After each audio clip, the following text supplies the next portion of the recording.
Bonjour, je suis Franck Durif, neurologue et professeur des universités exerçant à Clermont-Ferrand et également coordinateur du réseau de recherche clinique dans le domaine de la maladie de Parkinson et des mouvements anormaux, intitulé le réseau NSPARC. En effet, il est indispensable actuellement, compte tenu des exigences dans le domaine de la recherche clinique, que les hôpitaux et les universités françaises se réunissent au sein d'un vaste réseau afin de pouvoir répondre aux objectifs demandés actuellement dans le domaine de la recherche clinique et en particulier de pouvoir recruter le plus rapidement possible des patients afin de pouvoir valider, par exemple, la mise au point et l'efficacité de nouveaux traitements dédiés à ces différentes maladies. Ce réseau de recherche clinique, créé en 2006, regroupe 24 hôpitaux agréés centres experts dans la maladie de Parkinson et des mouvements anormaux. Ces 24 centres, qui sont répartis sur l'ensemble du territoire français, sont pour certains associés à des centres d'investigation clinique, offrant toute la logistique nécessaire pour effectuer des projets de recherche dans le domaine des thérapeutiques.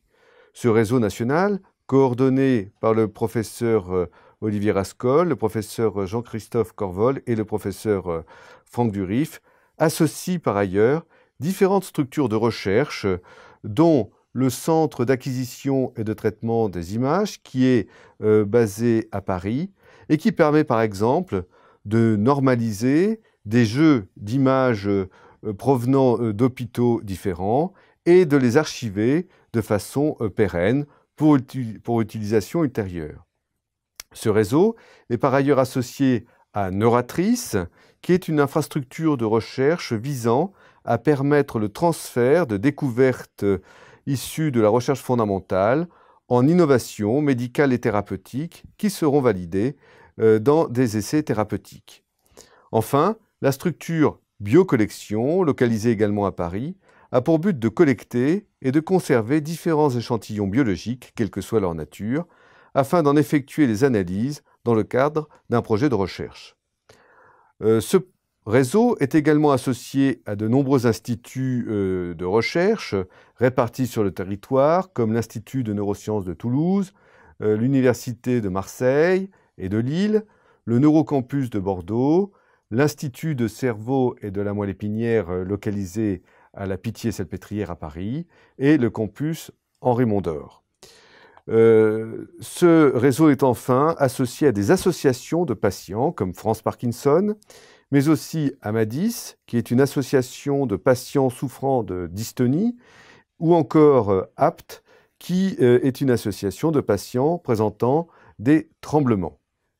Les grands objectifs de ce réseau de recherche national est d'une part de permettre le développement de nouveaux projets de recherche thérapeutique, mais aussi physiopathologiques, en apportant un soutien méthodologique lors de la conception de ces projets et aussi au soutien administratif et financier et logistique lors du montage de ces projets. Il intervient également comme aide à la réalisation des essais cliniques et permet de suivre le recrutement au niveau des différents centres participant à cette recherche. Enfin, ce réseau doit aider à la valorisation des résultats obtenus, que ce soit en facilitant les publications scientifiques ou encore en facilitant le dépôt de brevets. Enfin, son but est d'harmoniser les procédures dans le domaine de la recherche clinique et ainsi de former les professionnels à la recherche clinique, qu'ils soient médecins ou infirmières, par exemple. Un deuxième grand objectif est de favoriser les partenariats avec des équipes faisant de la recherche fondamentale, afin par exemple de tester un nouveau traitement chez l'homme à partir de résultats obtenus chez l'animal. Par ailleurs, le réseau a permis le développement d'une base de données nationale, incluant actuellement 18 000 patients atteints de maladie de Parkinson, afin de pouvoir repérer plus facilement les patients qui le souhaitent à participer à des projets de recherche clinique. Comme vous pouvez l'observer sur cette diapositive, le réseau associe différents groupes de travail qui réfléchissent à la conception de nouveaux essais cliniques dans le cadre du diagnostic précoce de la maladie de Parkinson par exemple, du traitement des complications motrices et non motrices, et aussi à des périodes où la maladie de Parkinson est plus évoluée. Un autre groupe de travail réfléchit plus spécifiquement au développement d'essais thérapeutiques dans des maladies autres que la maladie de Parkinson et également dans des maladies rares du mouvement. Enfin, d'autres groupes de travail transversaux ont été créés afin d'optimiser les outils méthodologiques permettant la conception d'essais cliniques novateurs. D'autres travaillent au développement et à l'optimisation de la base de données nationale mise en place en 2015, et d'autres encore interviennent dans les processus de formation du personnel médical et paramédical. Depuis 2008, et grâce à notre réseau, plus de 30 essais cliniques ont pu être effectués sous l'égide du réseau NSPARC.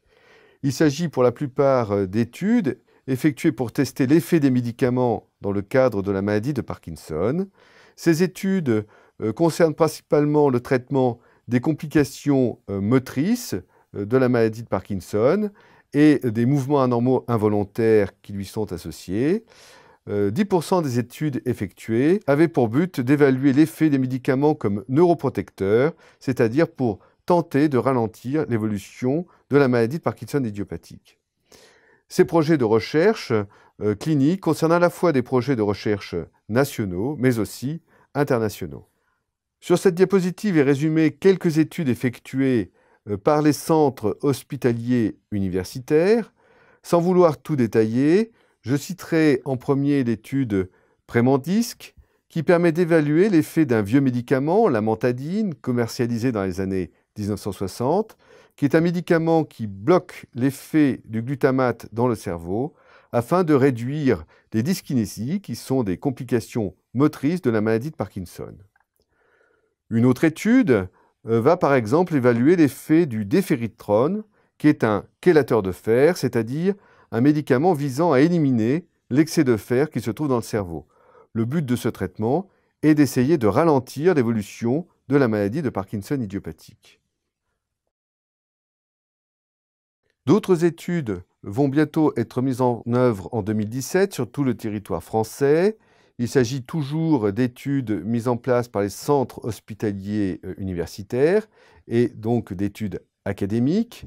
Il s'agit par exemple de l'étude Riva-PSP, dont le but est de tester l'efficacité de la rivastigmine, médicament utilisé dans le traitement des troubles de la mémoire des patients atteints de la maladie d'Alzheimer. Ici, le projet est de vérifier si ce produit pourrait diminuer les troubles moteurs et en particulier les chutes chez les patients atteints de paralysie supranucléaire progressive, qui est une maladie dont l'évolution est beaucoup plus sévère que la maladie de Parkinson idiopathique. Donc, concernant maintenant les études industrielles proposées au réseau NSPARC, certaines sont actuellement en cours, comme par exemple l'étude proposée par le laboratoire Clevexel, dont le but est de tester un médicament antagoniste du glutamate, qui est normalement présent en quantité excessive dans le cerveau des patients atteints de maladie de Parkinson au stade des complications motrices. Le but de cette étude est de montrer si ce traitement pourrait diminuer la sévérité et la fréquence des dyskinésies chez des patients parkinsoniens sans modifier les symptômes moteurs de cette maladie. Parmi maintenant les études industrielles à venir, plusieurs études visent à évaluer l'effet d'anticorps monoclonaux qui vont agir en se fixant sur des protéines en quantité excessive dans le cerveau de patients atteints de maladie de Parkinson et ainsi les détruire et les éliminer.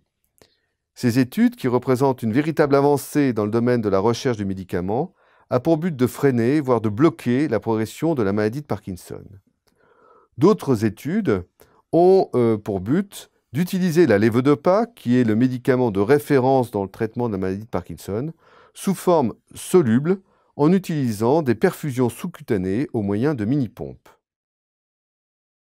En conclusion, la mise en œuvre et la création de ce réseau de recherche clinique national consacré à la pathologie du mouvement et particulièrement à la maladie de Parkinson a permis que la France participe à de nombreuses études de recherche clinique industrielle mais aussi académiques. Ce réseau permet de recruter rapidement des patients dans ces différentes études et ainsi d'atteindre rapidement les objectifs. Grâce à ce réseau, il est aussi possible de s'inscrire dans la compétition internationale dans le domaine de la recherche clinique dans la maladie de Parkinson, qui est un élément moteur clé pour progresser à la fois dans les connaissances de cette maladie, mais aussi et surtout pour permettre un accès plus rapide à des traitements novateurs.